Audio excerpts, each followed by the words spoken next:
Welcome to The Bone, the podcast that goes deeper. Here we cut through the noise and get straight to the core of the issues that matter.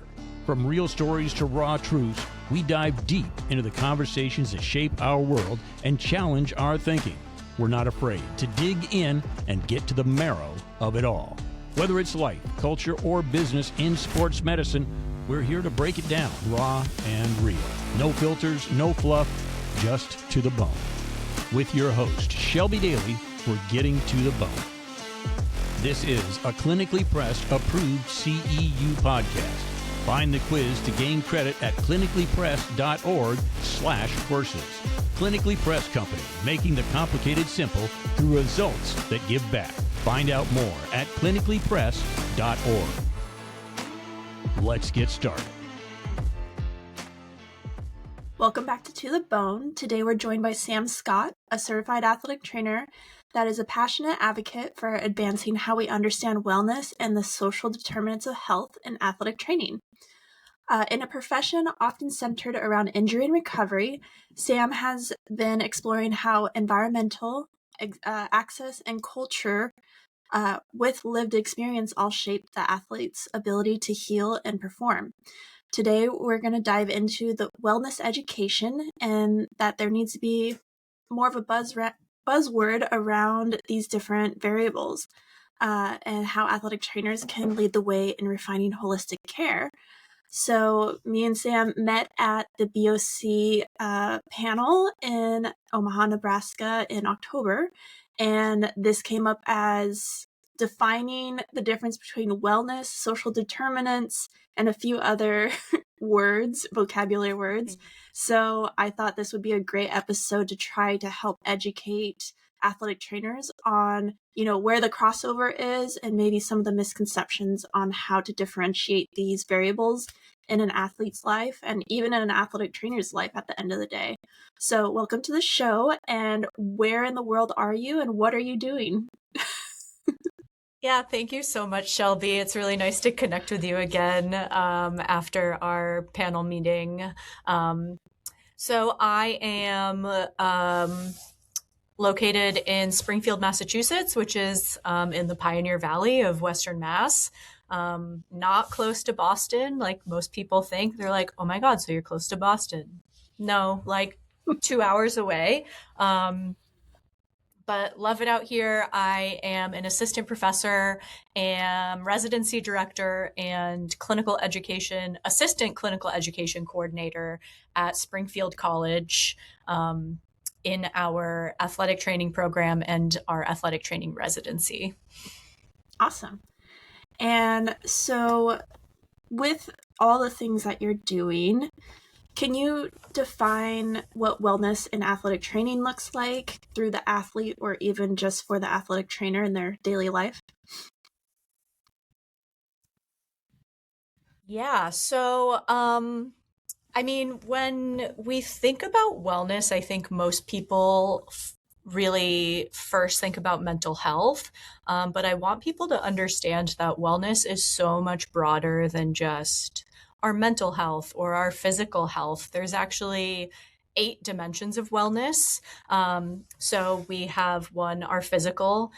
So like making sure we're getting regular physical movement, eating appropriately or eating healthfully, right? And getting enough sleep. Then we have emotional. So talking about our mental health, managing and expressing our feelings, coping with stress. Do we have those coping mechanisms to deal with stress, either from a clinician or from an athlete's perspective? And then, attempting to maintain a positive outlook, right? Then we have social wellness. So really maintaining and building healthy, supportive relationships, building a supportive community, feeling connected to the people around you. I think that's been really challenging in today's culture with some I think we're very individualistic and we don't often think about how important community is. intellectual wellness. So this is our fourth dimension. This is engaging in creative, stimulating, and lifelong learning activities. So really just thinking about like mental engagement, right? And when we think about our patients and our athletes, like, are they engaged in the treatment that we're doing? Are we keeping them engaged? Do they understand why we're doing what we're doing? I think in our context, that's what intellectual wellness could speak to. Spiritual wellness, not necessarily just religion, but finding meaning, purpose, and really what our values are, really fit into that spiritual domain. Occupational, so being able to achieve personal satisfaction through your work, your vocation, like achieving some of those goals.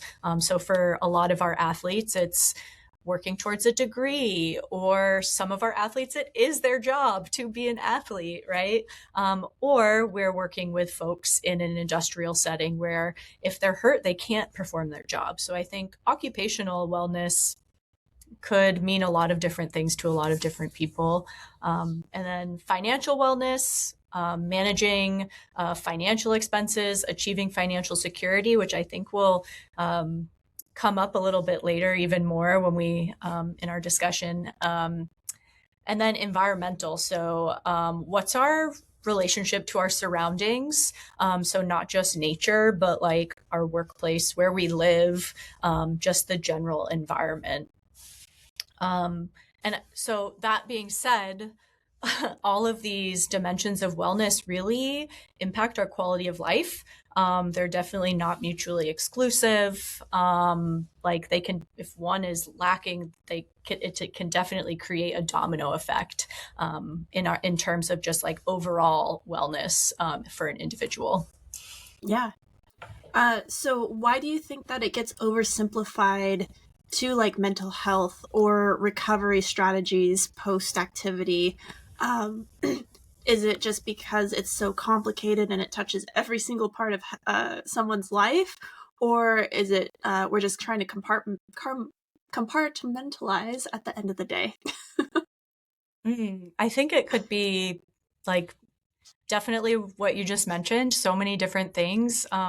I think in our education, we're really focused on the physical, and I think so much of, traditionally the roots of our profession is based in like physical education. So that like is innately like the roots of our profession. And I think we do a really good job of honoring and working on physical wellness.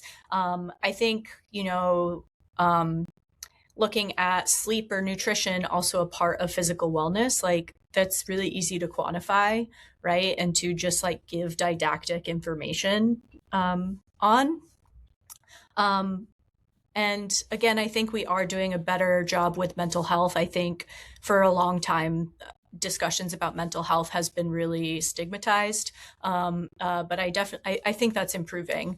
But beyond that, I think it's unintentional that we're missing some of those pieces, not for lack of like trying. I just think we haven't been taught the interdependence of a lot of these, or maybe we haven't experienced like, or haven't been brought to mind like how interconnected a lot of these dimensions are. I think we can sometimes stand to get a little bit more curious with our patients beyond their physical symptoms. Another thing is like athletic trainers are busy. Like sometimes we get that tunnel vision and we like maybe need to take a minute and slow down and like take our time having some of these conversations with our patients. So I think like the sport culture, going back to what I first said, like the culture of sport and the like basis of like athletics, I think we're always just so focused on the physical aspect of it. But, remembering that like all these dimensions, like we're all bringing something into like our spaces and our conversations, especially an injured patient. Yeah. So kind of, I had Corey on a few weeks ago, and we talked about social determinants. So where do you think the confusion comes from? Because from your definitions, it seemed like social determinants were very environmental based, which is one of the dimensions of wellness. But are they totally separate? Are they combined? How can you help people kind of differentiate the two? Um, I think it's really hard to differentiate the two, but I think our social determinants of health definitely shape like our ability to achieve some of these dimensions of wellness, right? So if I am housing insecure, right? Like I'm not going to be able to achieve some of these levels of wellness, such as, like my environmental wellness, or even my physical and emotional wellness, occupational wellness. Like all of these dimensions are impacted because I, am disadvantaged from a social determinants of health lens. Yeah, that makes sense. Kind of outside variables that may be affecting the health of your uh, wellness dimensions. So many words to put together. So, with the current state of athletic training education, I know that when I was in school 10 years ago, we were starting to touch on a few of these wellness ideas. I'm sure it's more robust as we've moved on. But with your students, how are you bringing to light these dimensions and, creating habits for athletic trainers to check in with all these different dimensions so that, we get the best performance out of our athletes or patient at the end of the day? Yeah. So I know you talked with Corey about the athletic trainer taking care of themselves. I definitely try to one model that as an educator and as a clinician, to model kind of like taking care of myself first. But at Springfield, we have a prevention and wellness residency program. So we do have two post-professional level athletic trainers that are engaging in didactics and scholarship, looking at prevention and wellness. But before that, in our professional program, I'm beginning to integrate these concepts into our prevention course and thinking about like prevention from a public health lens. It's really a natural fit, and prevention is really so multifactorial. It goes beyond the taping, embracing, and monitoring the weather, right? Yeah.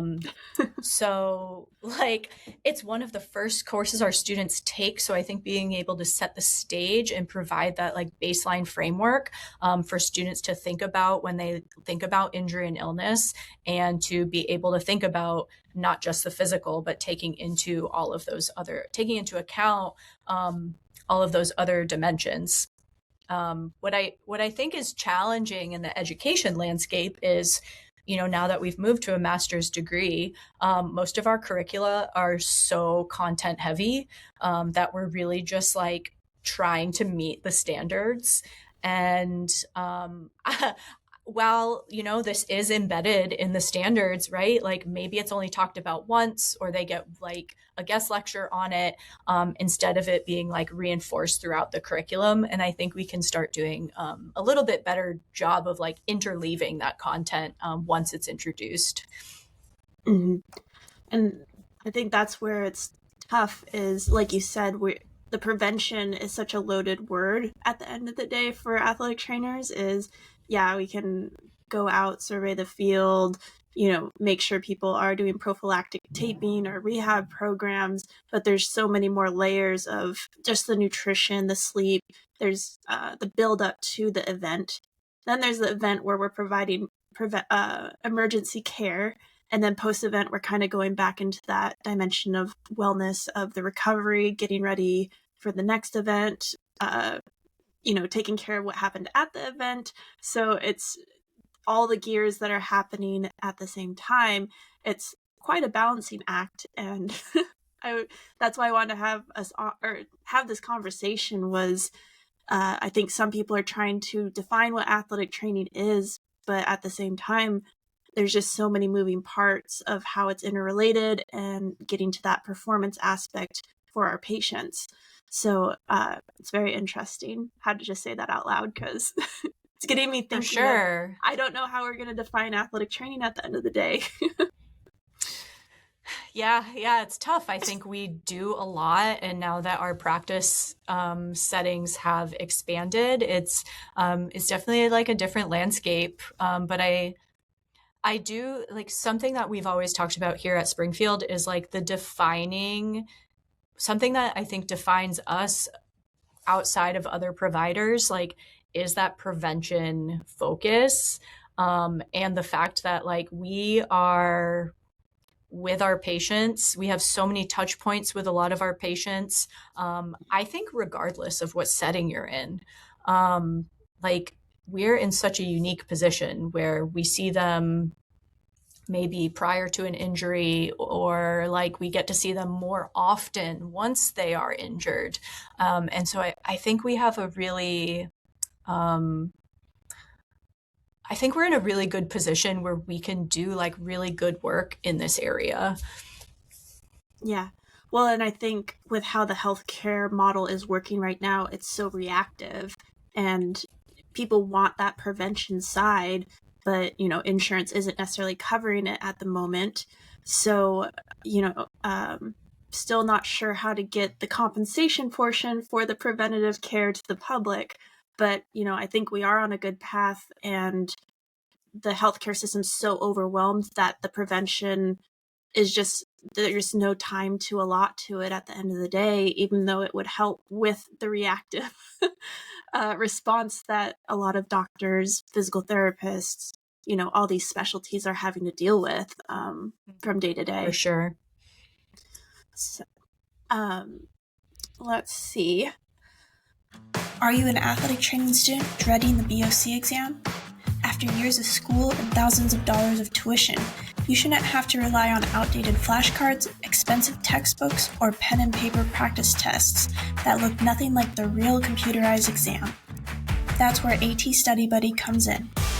Created by athletic trainers for athletic training students, AT Study Buddy is the online study platform built for today's tech-savvy learners. You'll get 7 full-length practice exams that feel just like the real BOC, plus 10 domain-specific tests and more than 250 interactive study tools like drag and drops, flashcards, anatomy hotspots, and fill-in-the-blank modules. You can retake exams, review your results, and actually track your progress. And the best part, AT Study Buddy users consistently report first-time pass rates above the national average. Students, educators, international professionals transitioning to the US, and even certified athletic trainers coming back from lapses are using it to step confidently into the next phase of their careers. For about the price of a single practice test, you get a full month of unlimited access, or ask your program about discounted group license with faculty dashboards that help support your success. Study smarter, not harder. With AT Study Buddy, your journey to certification starts here. In sports medicine, we talk a lot about recovery, but not all recovery tools are created equal. Mark Pro isn't just another muscle stim unit. It's a recovery technology trusted by elite athletes, athletic trainers, and rehab professionals. Whether you're grinding through tournaments, back-to-back practices, or long clinic days, Mark Pro helps your muscles recover faster, perform better, and feel fresher tomorrow. By improving muscle activation and promoting natural circulation, Mark Pro clears out fatigue and accelerates your body's natural healing without soreness or downtime. Use Mark Pro to stay ahead of fatigue and keep performance consistent, because in sports medicine, recovery is performance. Head to markpro.com and use the code TOTHEBONE for an exclusive listener discount. That's to the bone at markpro.com. Mark Pro, the best in recovery.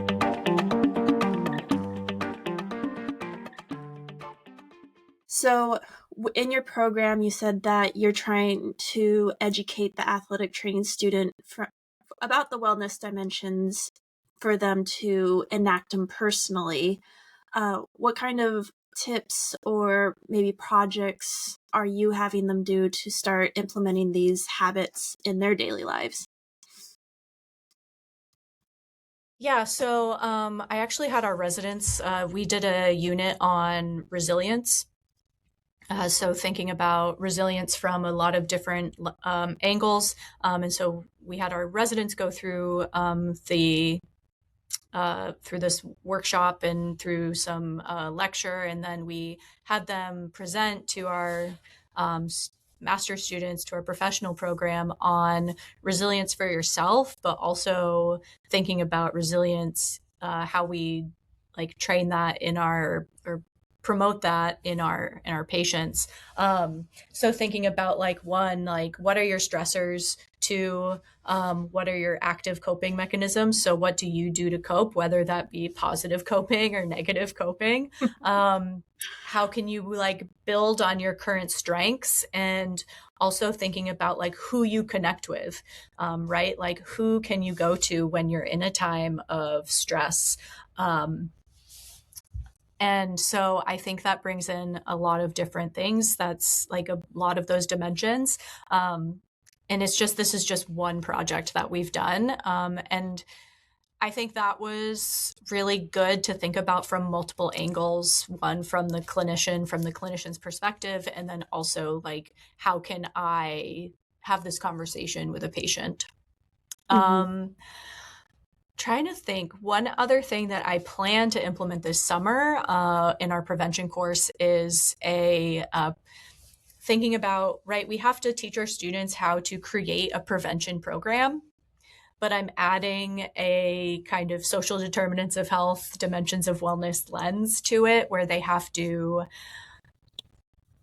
provide specific recommendations for folks who like might not have health insurance, might be food insecure, might be housing insecure, just kind of adding some additional factors where they have to take them into account with their programming and also their quality improvement. So Yeah. Well, thinking I about know. like how we can just sprinkle it in, you know? Yeah. No. When I was at Caltech, I was teaching a self-designed PE class. So I had just taken precision nutrition course. So they did a very good job educating about the dimensions of wellness, which I mean, I got in my program, but not as directed as this course.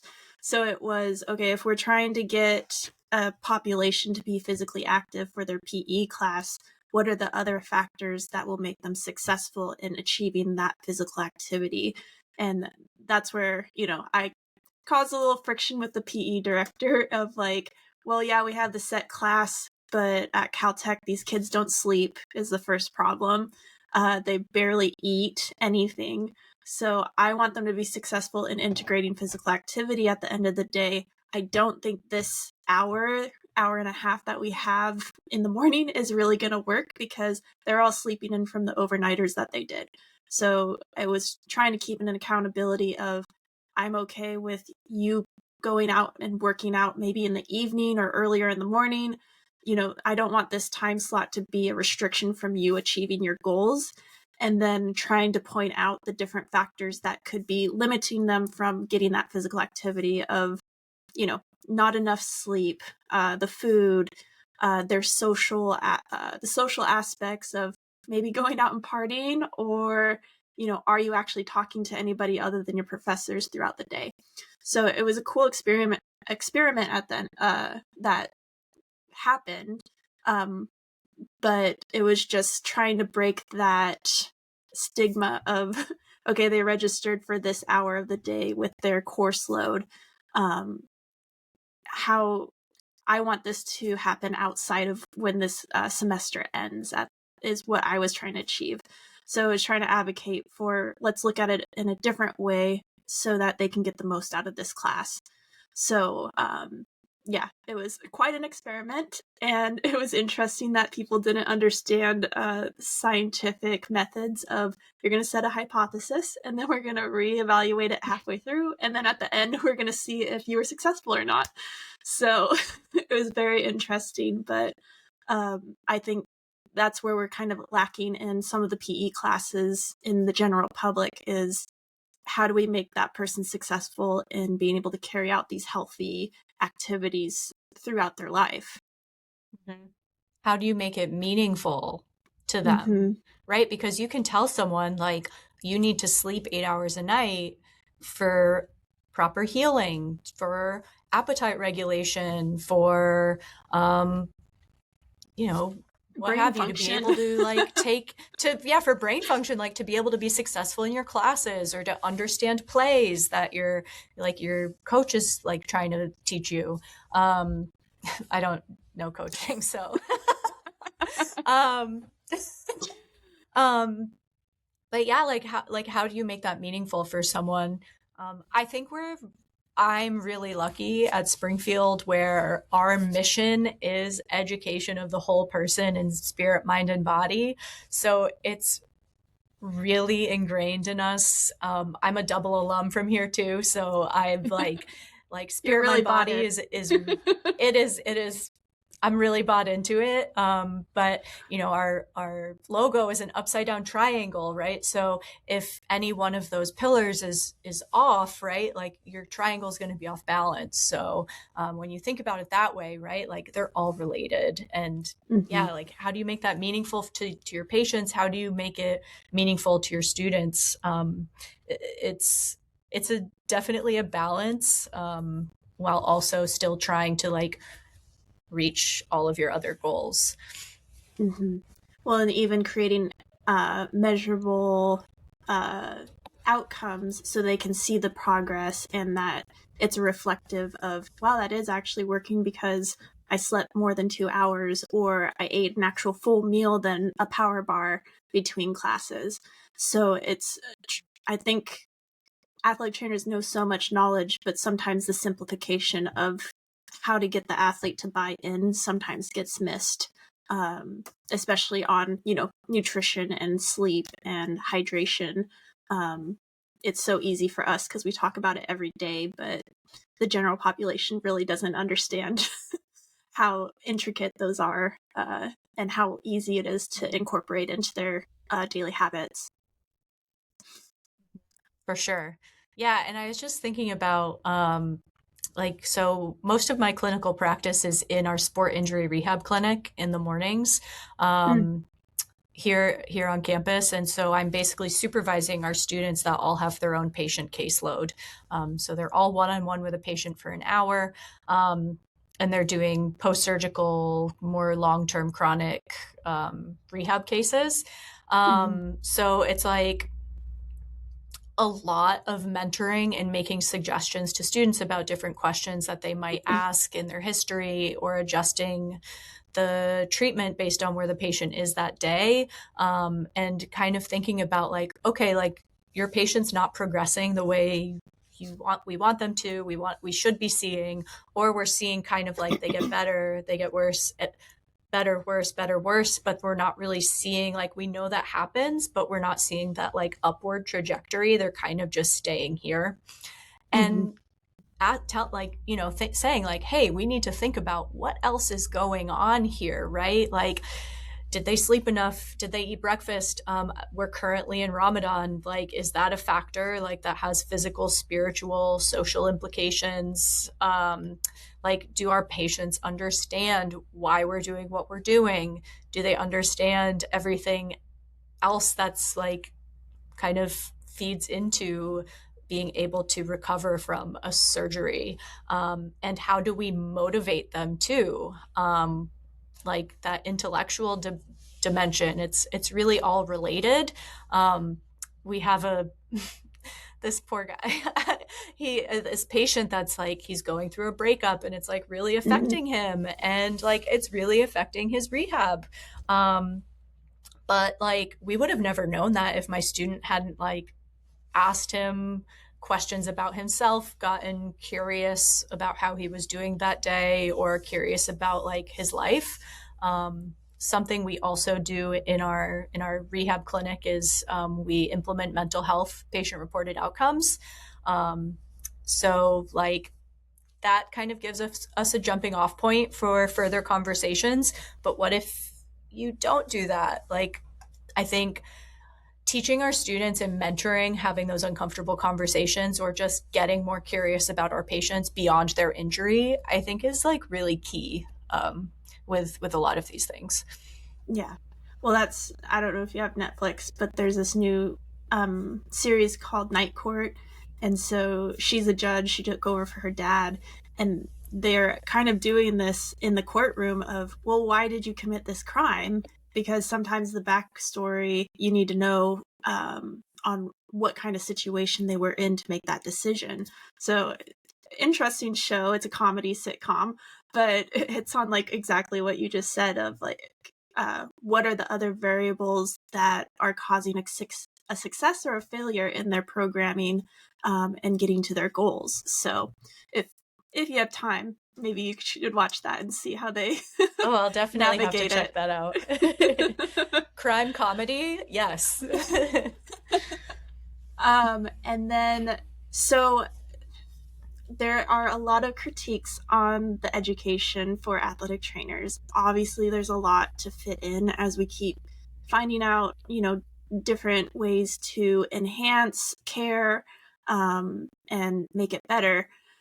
If we deconstruct our athletic training program, I'm not saying that we add more, but I mean, since you're already in the system, could this become a prerequisite at some point in the undergrad curriculum? I mean, I feel if you had a dimensions of wellness PE course, it would touch so many more people than just the athletic population that athletic trainers primarily work with.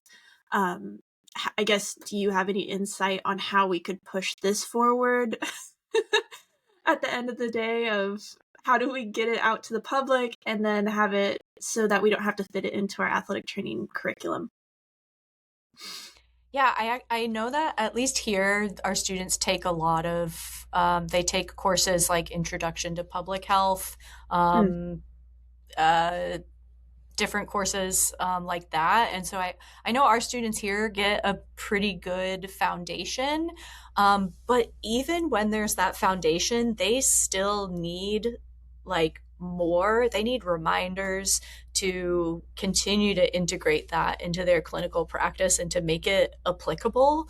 I think, having that prerequisite is great. But again, I even thinking about like making it meaningful for the students. So many of our students, at least in their undergraduate portion of their curriculum, are just like trying to study to pass the test and to pass the class. And they're not really there trying to like learn to apply the information. And I think this is like a cultural thing that we're dealing with right now as educators is how do we make this content meaningful to our students? And so I was thinking about that a lot, like how do we integrate this and what is the best way? Yeah. I hope that answered your question. Well, we're not going to solve world's problems, but I'm just trying to pose it or put it out there of like, well, how do we address this more meaningfully? And it's even, okay, we can learn about it, but then what are the strategies to address it too? And that's a whole nother layer to it at the end of the day. So, that's the point of this podcast is just like, how do we pose it? If somebody's listening and has an answer, like, let's talk and figure it out and get it implemented, or figure out how to get it out to the athletic trainers. Easy ways to implement at the end is what I'm trying to achieve.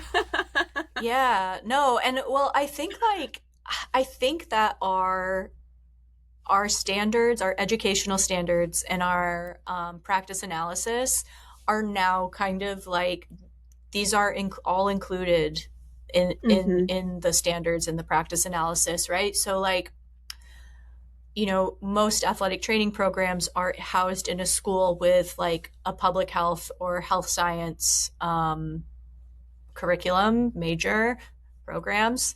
And so I think most of us are incorporating that.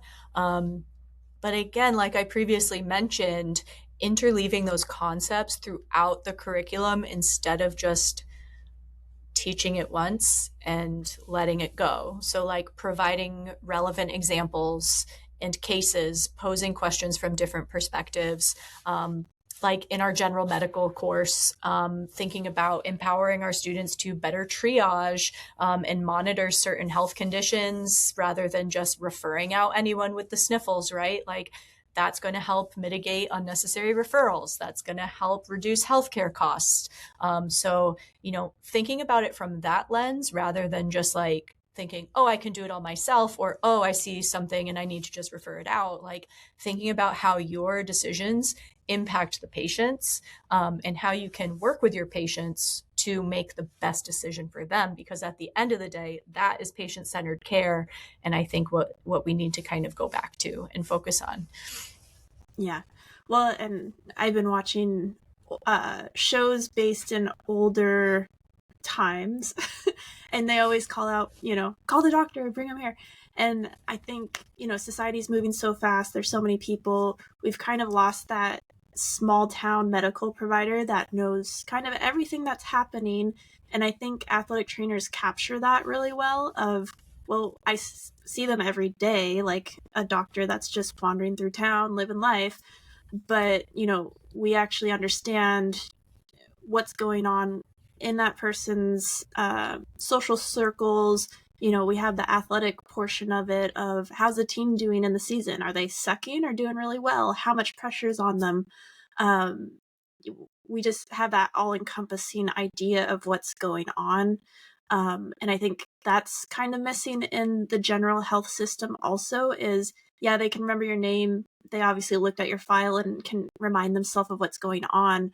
But, they have those 15, 30-minute appointments. How are you supposed to actually get to know your patient at the end of the day? What's important to them? I think a lot of doctors actually do a pretty good job for the time restraints they have. But, when I was working at Pennsylvania Hospital, those doctors are very charismatic and they can get a lot of information from the patient. They usually trust the doctor way more than the support staff that's trying to prep and get that doctor ready for the appointment. So in the athletic training clinic, I think we kind of have that old school medical model of, yeah, I don't know if friend, acquaintance, what's the best term, but we're just so close in proximity to those athletes that we have a lot of information. And I think it's starting to get into the general healthcare systems a little bit more, but I think we've been ahead of our time on those aspects of the dimensions of health or wellness. Yeah, I think we have so many touch points with our patients that we are in such a great position to be able to reinforce some of these concepts and to really integrate them into our care. It's my partner's a physician and I feel for them, like, and I think a lot of times people blame the providers for their lack of time with their patients, but it's the general healthcare system that is imposing these constraints onto our providers. It's really hard because I also think like primary care is really where a lot of this happens. A lot of like discussions about wellness and social determinants of health. And I think that just shows that like athletic trainers do have a place in like the primary care realm. We are primary care. Like we might be the first healthcare provider someone ever sees or the only healthcare provider that someone interacts with. So I think it's like really important that we are also educated on all of these concepts too, because you will see it in action. It will impact your patients. It will impact their care and their outcomes. Yeah. So we kind of talked on how athletic trainers are so busy. I guess talking is the first and best way to get information. Would you suggest any like forms, evaluation, or written evaluations to check in with athletes, a virtual option?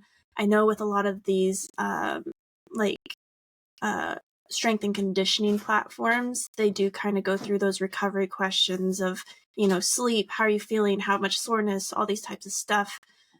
Is that something that we should incorporate daily to get a better picture of catching people that may be slipping through the cracks that aren't coming in the athletic training room? Like, what are your suggestions outside of speaking directly to the patient and learning about these different variables? Yeah, I think it depends on your setting, first of all, and the resources that you have and the other folks that are going to be interacting with your patients. I think like including it in an intake form could be really helpful. In our rehab clinic, when we do the mental health PROs, we do that every 2 weeks, right? So it's not every single day, but maybe every 2 weeks you're having your team, if you're assigned to a team, you every 2 weeks you have them fill out like a questionnaire. Or if you have strength and conditioning colleagues and there's information about recovery and sleep and nutrition and what have you, or even emotional wellness and whatever. I hope you're communicating about some of those things, especially if they're injured, but being able to identify those folks to monitor their load for that day, and maybe modify their practice or their activity or whatever they need to be doing that day could be really, really effective. But I think the lowest hanging fruit is really in those health histories and the intakes, and maybe a bi-weekly type of screening that you're doing with people that are already coming through your doors. Yeah. Well, and I think athletic trainers create great webs so that not that we have to deal with every single instance of somebody having an out of whack dimension, but we already have the resources to refer people right away when something comes up. So that's always a reminder that we don't have to do it all. Make sure you have systems in place so that you can refer and that person gets the care they need while you're still taking care of the flock of athletes that are Absolutely. still, just getting through an injury or not minimizing it, but, are a little bit easier to take care of. Yeah, I mean, I think if someone is struggling to kind of address some of these dimensions of wellness or social determinants of health within their settings, like, one, like understand the community you're in, and get to know your community, whether that be like your school or your town or like the rest of the staff, right? And understand the patient population that you're working with. Like that's going to help you understand what resources are available to you and who to connect with. The resources are there, right? People just kind of sometimes don't know how to find them or how to access them. So I think being willing to go the extra mile to reach out to more people and to talk to more people and to get involved in your community can really go a long way in treating and understanding our patients just beyond their injury or illness. Yeah, definitely. Yeah, I think athletic training is doing a better job of understanding that we're kind of the center of the web, and we've created such great relationships with all the other providers that we have to interact with daily, making sure that it's the best for what the patient needs at that moment. And I think getting them to a professional that can give them one-on-one care and undivided attention and are working within their scope and not towing the line, I think is the best way to utilize your resources. So, and it takes a little bit off your plate so that you can concentrate on the more fun stuff of your job. For sure. So, well, what else is there about wellness that we can talk about? I think we did a good encompassing sweep of what to consider and how to navigate it and how do we address it in the future. Yeah, for sure. Again, like I just think we're in such a unique position. Like we're truly on the front lines with all of our patients, like regardless of what setting you're in. We have so many touch points with them. We can provide preventative programming, we can provide education, we can connect folks with the right resources. And so I think like that's such a powerful thing that we can provide.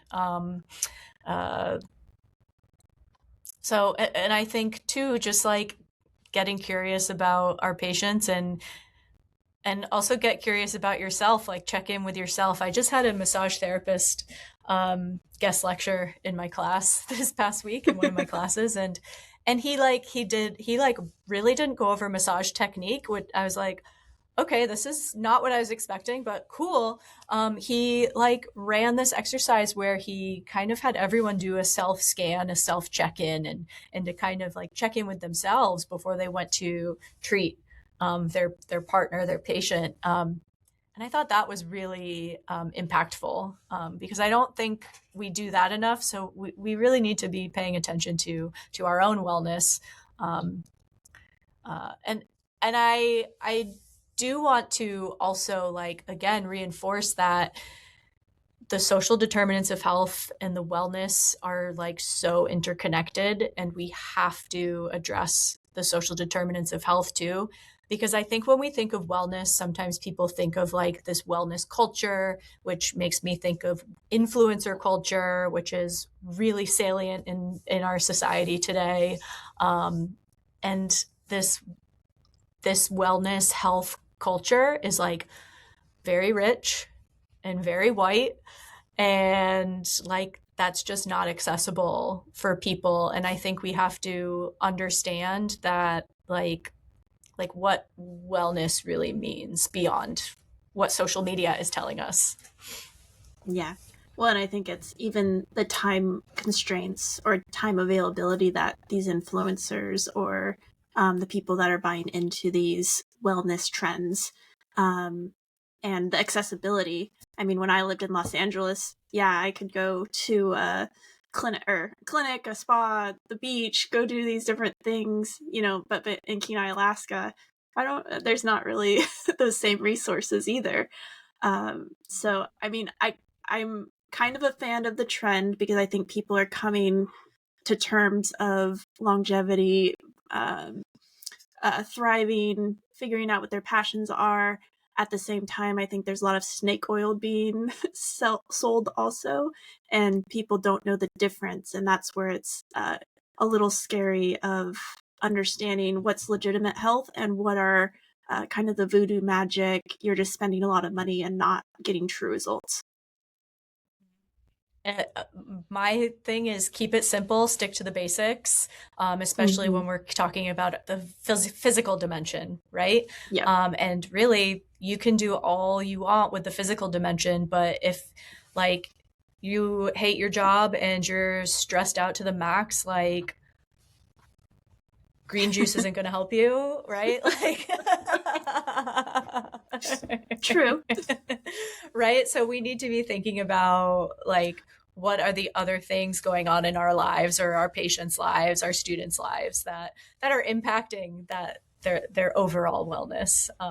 So I think that sometimes gets lost on people, that it is the green juice. Oh, these greens are going to fix me. They're going to fix all my problems. I'm going to feel better magically. Like that's one piece of the puzzle, right? And if you're not doing those basic things like eating right, getting enough sleep, moving your body, then like, those are prerequisites to achieving wellness, right? Yep, definitely. Well, I think that's a great spot to end on, and I would love to have you on if there are any new breakthroughs on wellness or other ways we can address it. So I want to thank you for coming on, and I'm so glad I met you in Omaha, and I'm excited to learn more on what else you're doing, because I know you're highly involved. Yes, no, thank you so much for having me on, Shelby. It's really good to see you. That's it for today's episode of To the Bone. I hope we've sparked some new thoughts, challenged your perspectives, or simply reminded you to dig a little deeper. Remember, life isn't just about what's on the surface. Sometimes you've got to cut deeper and get to the bone of what really matters.